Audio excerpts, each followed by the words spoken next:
ఎవరయ్యా రాజశేఖర రెడ్డి గారు? కాంగ్రెస్ పార్టీ రాజశేఖర రెడ్డి వేరా? ఒక ముఖ్యమంత్రిగా అవకాశం వచ్చినప్పుడు ఆయన ఆలోచనలకు అంకురార్పణ చేసి ఫలితాన్ని తీసుకొచ్చాడు. అది కాంగ్రెస్ పార్టీ ద్వారా. ఇవన్నీ మేము చర్చించలేదా? క్యాబినెట్లో మేమంతా ఒప్పుకోలేదా? ఎన్నికల ముందు చేసే దాంట్లో మేమంతా అనుకోనే కదా చెప్పింది ఉచిత కరెంటు నుంచి. అందుకోసం వైఎస్ రాజశేఖర రెడ్డి కాంగ్రెస్ పార్టీ అవినాభావ సంబంధం, విడదీయరాని బంధం. అందుకోసం ఇదేదో ఒక్కరిది అనేది కాదు.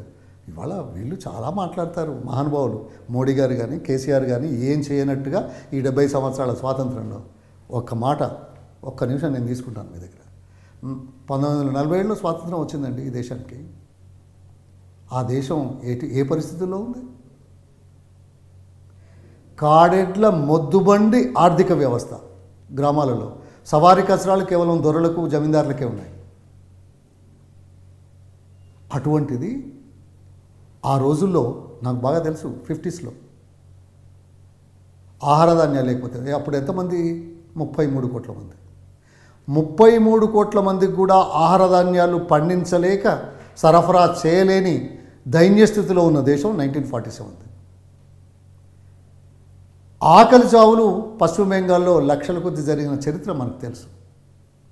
అటువంటి దేశం ఆ స్థాయి నుంచి ఇవాళ దాదాపు 270 మిలియన్లు, అప్పుడు 55 మిలియన్ల ఆహార ధాన్యాలు పండిస్తే ఈరోజు సుమారు 265-270 మిలియన్ల టన్నుల ఆహార ధాన్యాలు పండించడమే కాకుండా అప్పుడేమో PL 480 కింద 50స్లో అమెరికా నుంచి గోధుమలు మొక్కజొన్నలు దిగుమతి చేసుకొని గ్రామాలలో పంచిన వాస్తవాలు నేను కళ్ళారా.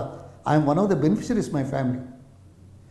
ఆ దశ నుంచి ఈరోజు దేశానికి సరిపడే ఆహార ధాన్యాలు పండించడమే కాకుండా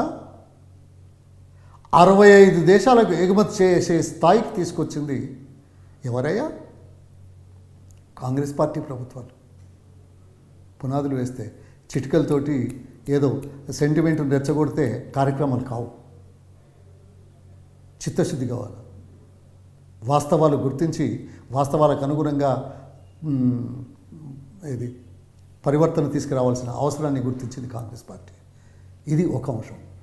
రెండవ అంశం, నేనైతే 3వ తరగతి 4వ తరగతిలో ఉన్నప్పుడు ఊళ్ళో కిరసిన్ ల్యాంపులు కూడా లేవు మాకు. అంటే పేదరికంలో ఉన్నవాళ్ళం. ఆముదపు ప్రమిదలు పెట్టుకొని దాని చుట్టూ కూర్చొని చదువుకున్నాం. ఇవాళ దేశం ఎక్కడుందంటే ఇస్రో, చంద్రయాన్, మంగళయాన్ ప్రపంచంలో అత్యంత అభివృద్ధి చెందిన దేశాల కంటే మిన్నగా 108, 111 ఒకేసారి ప్రయోగించే స్థాయికి సాంకేతికంగా వచ్చింది. మూడవ అంశం, నేను అదే చెప్పాను, మన ఆర్థిక వ్యవస్థ ఇప్పుడు ప్రపంచంలో 3వ ఆర్థిక శక్తి. రవి అస్తమించని బ్రిటిష్ సామ్రాజ్యం ఈరోజు 3వ స్థాయికి రాలా. పారిశ్రామిక విప్లవాన్ని తీసుకొచ్చిన ఫ్రెంచ్ 3వ స్థానంలో లేదు. పారిశ్రామికీకరణలో అత్యంత పేరుగాంచిన జర్మనీ దేశం 3వ స్థానానికి రాలేదు. అమెరికా, చైనాల తర్వాత భారతదేశం ఎలా వచ్చిందండి? ఏది మోడీ గారు మాట్లాడితే వచ్చిందా, లేకుంటే కేసీఆర్ గారు సడన్గా ఒకసారి లేచి అధికారంలో రాగానే వచ్చిందా? అందుకోసం పరనింద, ఆత్మస్థుతి ఇది తగదు, ప్రజలు క్షమించారు.